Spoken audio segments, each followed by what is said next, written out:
I'd like to ask the nominee, Professor Abraham, that, Mr. Speaker, Mr. Chairman, he is one of the two people who have been reappointed to the cabinet to the same docket that they were serving previously, the last 2 years. I want to ask you a question, Professor, that what do you think makes you feel that you can serve in that docket again? Because why I'm asking that question is because if you look at what happened in the last 2 months in this country, the demonstrations and the kind of things that happened, in my view, you look like somebody who was lost. Your presence was not being felt. Your omnipresence was not being felt, if I may say so, because you could see abductions were happening, human rights abuses were happening, but the minister's voice was not being heard in that situation. What do you think, what makes you think that you can serve again in the same docket? But the next question is that you have also seen widely, you have been widely accused the last 2 months or the last 1 year that you've presided over human rights abuses from time you've been appointed CS till last month. Particularly what happened, for example, on 25th of July 2024, and also during the Azimio demonstrations last year. More than 75 Kenyans lost their lives. And last month also, more than 50 Kenyans lost their lives. So there's a feeling that the national police response to protest is stuck in the old way of doing things. So the question is, to what extent do you think ministerial responsibility for the brutality meted on Kenyans by security organs? At what level do you think you can take responsibility for that? What new ways are you going now to do to stop that? So my question is, in spite of all these abuses that have happened, in spite of all the problems that Kenyans have encountered, what is this new idea that you will employ this time if you are approved by this House? Because one of the things we are looking at, Professor, Chairman, is the suitability of the person to hold that office. What makes you think you are suitable in spite of all those problems that you have encountered the last 2 months? Thank you, Chair. Professor, proceed. Thank you, Mr. Speaker, sir, and honorable members. I was in office for 21 months, 623 days. I can account for each and every day of my stay in office.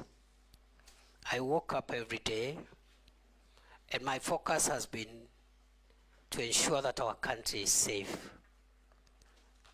I have risen before dawn every day, including Sundays, and gone to sleep very late, simply because of the demands of our homeland security.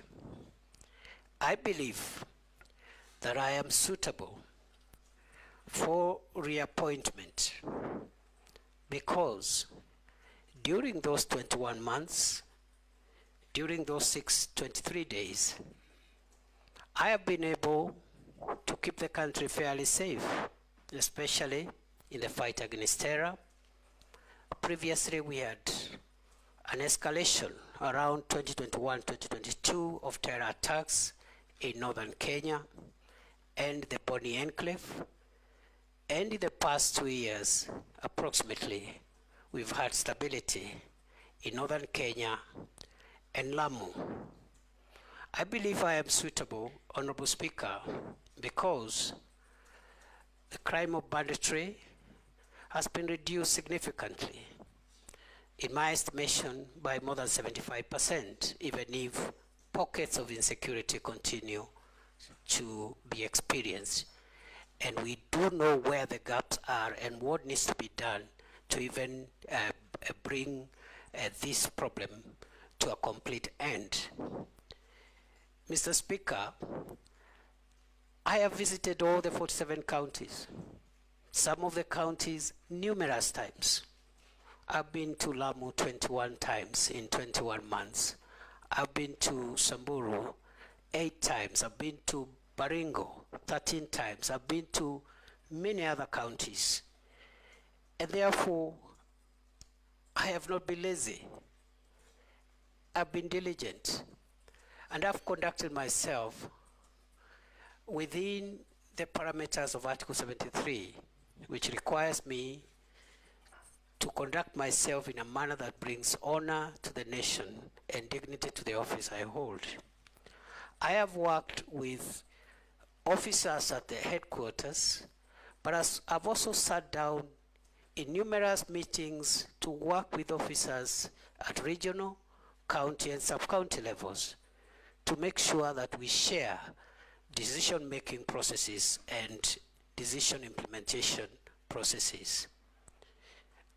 I believe, Mr. Speaker, the question has been directed to the events of the recent weeks. And I want to respond as follows. That the reason that I didn't talk every day is because the events the Honorable Member is referring to were mainly operational issues. The work of the Minister, the Cabinet Secretary for Interior, as envisaged in Article 245 of the Constitution, is to give the organs of national security that fall under that ministry policy direction and policy guidance, and in particular because we are talking about the police. Mr. Speaker, the police is under independent command, Article 245, paragraph 2. There are only two people who can give the Inspector General of Police directives. First, the Cabinet Secretary for Interior, but only on policy issues. Number two, the the Director of Public Prosecutions in matters in investigations of criminal activities. Other than that, operational matters are handled by the command of the National Police Service, and therefore the Minister doesn't give operational directives. We have communicated the policy during my time in office, the policy of the Kenya Kwanza administration on policing, which includes zero tolerance on extrajudicial killings, zero tolerance on abuse of human rights, and restraints in the use of force.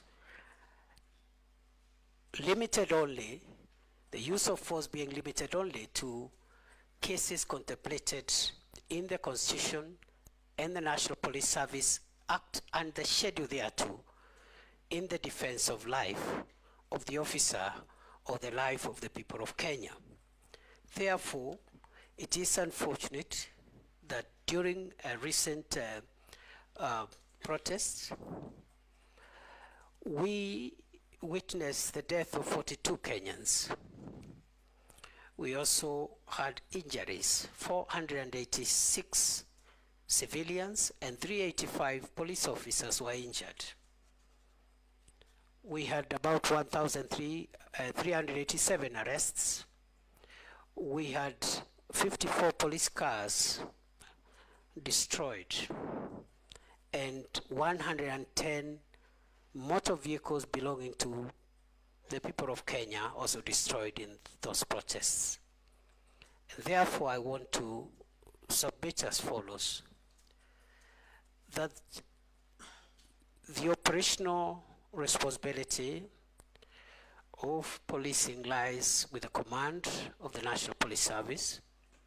It is my estimation that on a broader scale of things, generally, the police tried their best to protect the country against mobs of criminals, arsonists, and other dangerous people, including those who visited Parliament and wanted to kill parliamentarians and other people. The police did their best. And in the event, as it is possible, that any officer went beyond what is allowed in terms of the use of force, It is now the work of the independent police oversight authority and other accountability agencies to help the country to bring to closure the issue of justice for excess use of force. I want to submit as follows, Mr. Speaker, that even beyond the police having independent operational command, the issue of the use of firearms by a police officer is individual. If you read the National Police Service Act and the Schedule 6 to that Act, every police officer has individual responsibility on how they use firearms. You cannot, the Inspector General of Police will not be there to tell the police, the officer, shoot this one, don't shoot this one. There will be an operational order that will generally guide the police officer. So the accountability of the IG will be on the operational order, which is publicly available, whether that operational order met the constitutional threshold, but the use of force by individual officers is an individual responsibility issue. Other than that, I commend generally those officers who tried their best in very difficult circumstances to help the country come to terms with what happened, and hope and will see to it, if I am reappointed, that the accountability for those who violated the law is pursued conclusively. I submit.